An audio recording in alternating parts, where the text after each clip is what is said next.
So a few people have asked me why I call my website Giraffe Life, and as I think the story is quite magical, I thought I'd share it with you here. So a few years ago my life turned upside down, and long story short, I got divorced and ended up moving to a new city with my teenagers. And after taking a bit of time to settle us in, when I returned to my work as a cognitive hypnotherapist and coach, it felt like time to have a fresh start with a new website.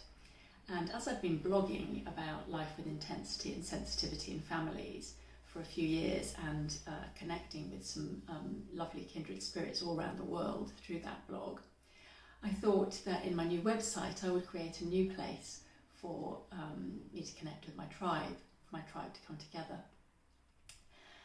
And so where to start, what to call it? And I remember sitting in the park one afternoon with a friend in the sunshine and saying how I felt a bit overwhelmed, very inspired, lots of ideas, lots of passion, but where to start, as I often do. And my lovely friend started asking me some questions to help me get some clarity. So the first thing he asked was, who are you trying to reach? And I said, well, that's easy. I want to connect with all the sensitive and intense people around the world who have grown up thinking there's something wrong with them because they're different. I want to help them understand that they were born this way for a reason. I want them to feel that sense of validation that I felt when I learned about intensity. I want to help them to heal from their past traumas. I want to give them tools to help them deal with the challenges that life with intensity and sensitivity brings. My friend said, that sounds great, but it's probably a bit long for a website name. So he said, how can we distill that down into something that will go into a URL?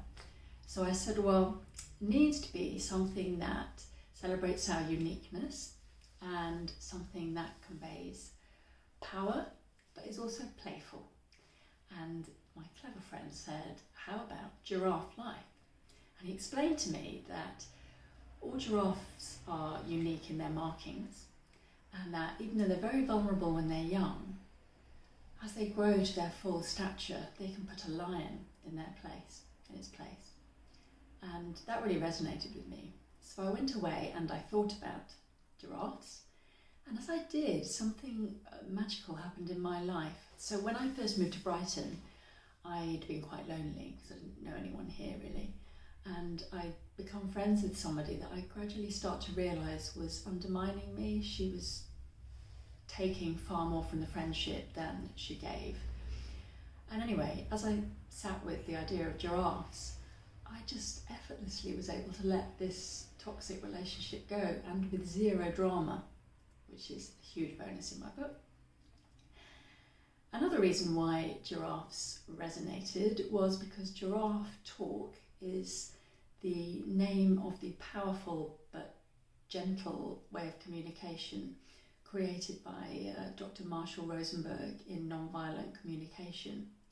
And he named it giraffe talk because of the way giraffes have enormous hearts and they can see across the whole landscape, which I loved.